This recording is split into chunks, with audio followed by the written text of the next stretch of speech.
ever since I was a little kid, I've just always kind of loved writing, and it was just how I could really express myself and where I felt like a safe place.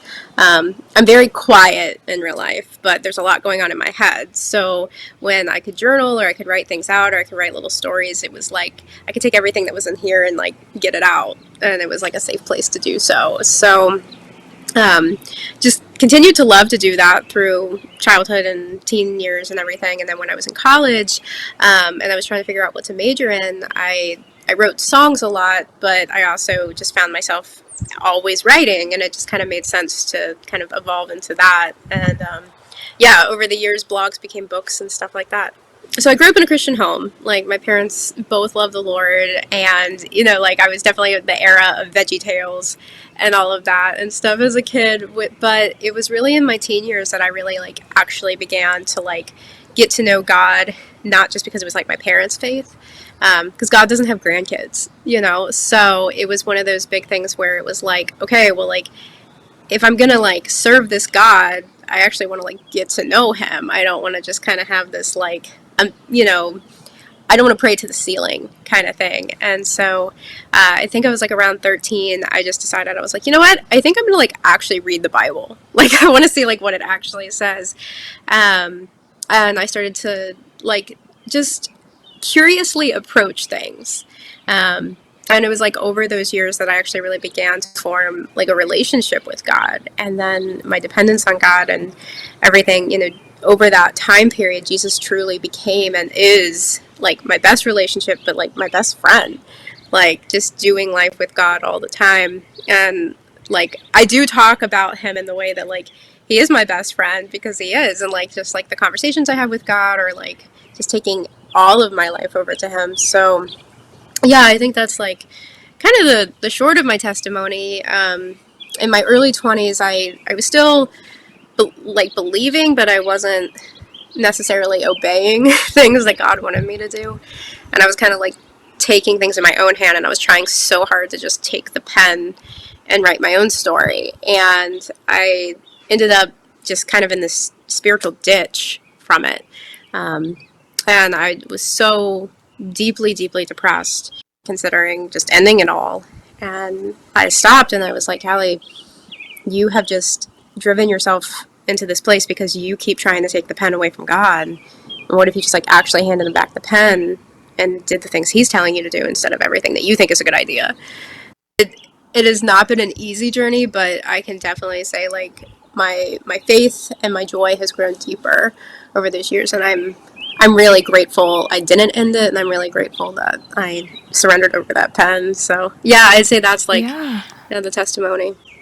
Yeah, I'm grateful you didn't either, because we wouldn't be having this conversation. The darkness can't last forever. Like the dawn does come, and even though a lot of those things sound cliche, I think they get said so much that they become cliche, but it's because they're actually true. Like, a season is just that. It's a season. It's not going to last forever. And there are things that you can do to change your life, but there also just life will change in itself.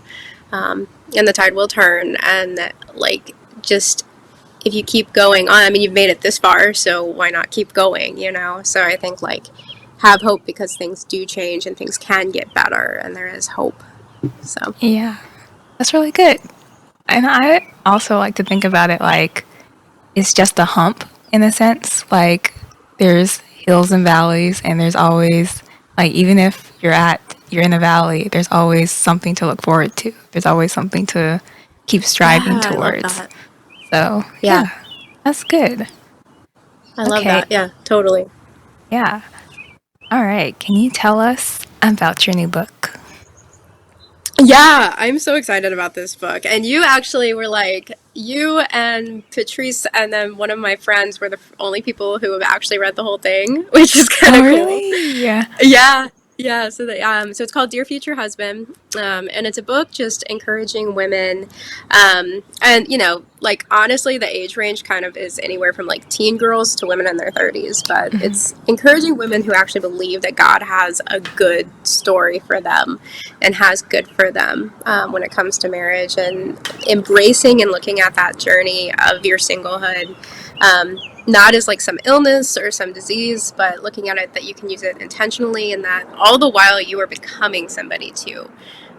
Because as women, I think we often kind of fall into this lie that our only worth is like if we get married, but there's so much more than that, and God has so much for each of us in our own stories. So it's encouraging relationship with Him and the becoming of who you were supposed to be, and then also, upholding like intentional prayer and like intentional inner work for the wife you want to be one day too.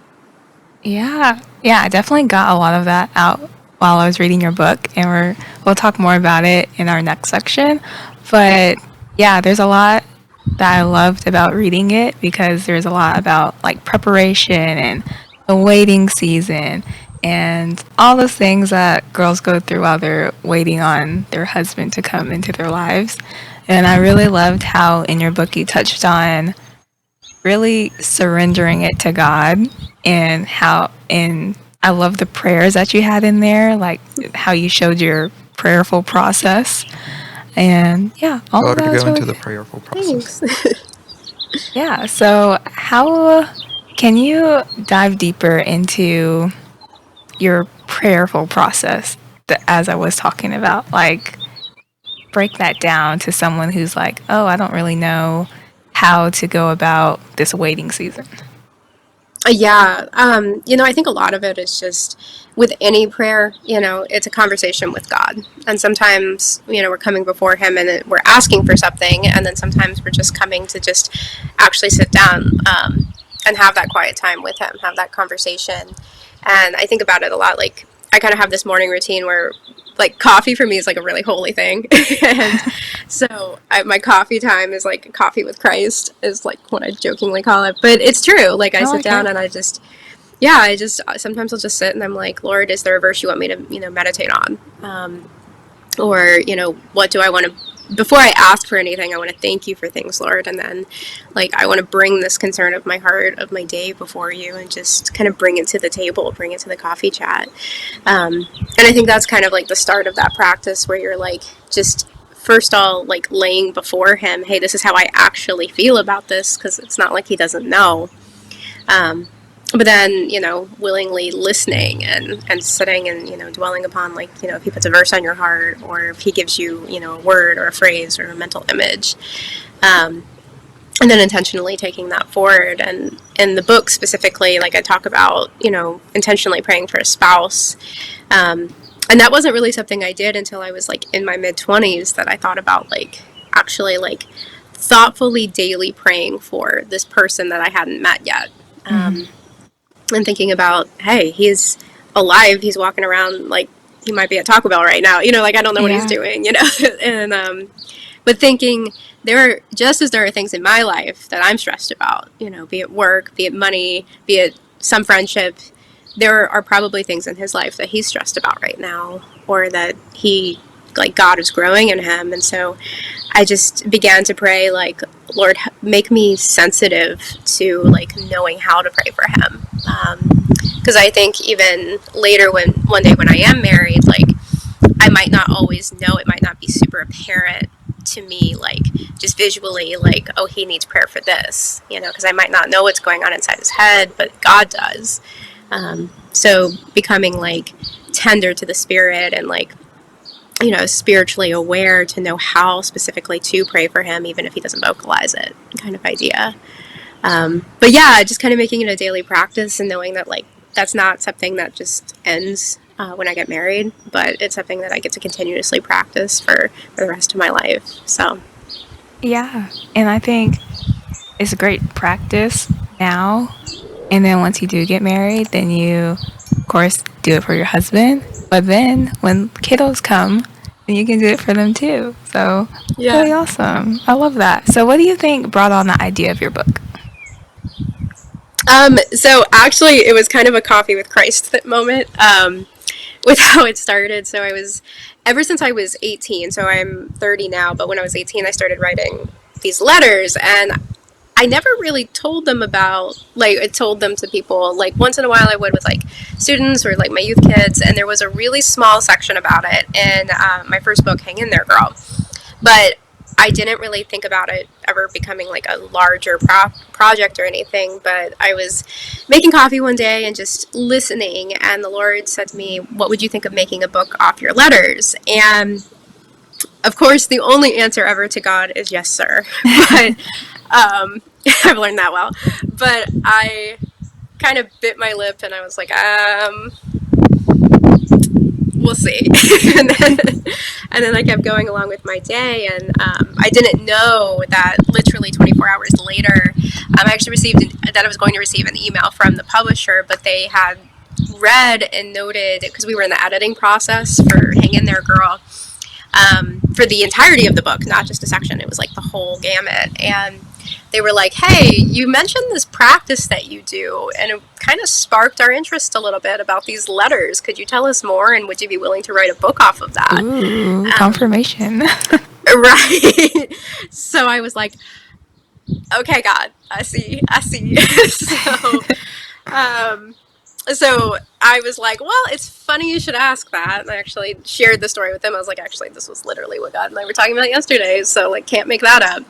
And so that kind of sparked the idea. But it was such a journey and a process writing them, because I really wanted the reader to be not reading some autobiography about me, because I didn't think that would serve them very well. But I really wanted them to be able to almost feel like it was a diary that they were reading that they could just relate to. Like, I know not every experience everyone's always going to relate to, but I try to cover topics that, as women, many of us see, like either breaking generational curses, things that we saw our parents do that we don't want to repeat, to like healthy communication and like handling conflict, or, relationships that, didn't end up panning out to be, for keeps and then game, to things like that. So it was cool to go through my original letters and kind of see topical what I wanted to cover, and then like pour that all into a book. Yeah. Yeah, as a reader, I can say you did a very good job of that. Because Thank you. once again, I absolutely loved your book. Like, I loved it. I'm so glad. That makes me so glad. Okay, I think on that note, we can take a break and get into more detail about some of my favorite parts of your book.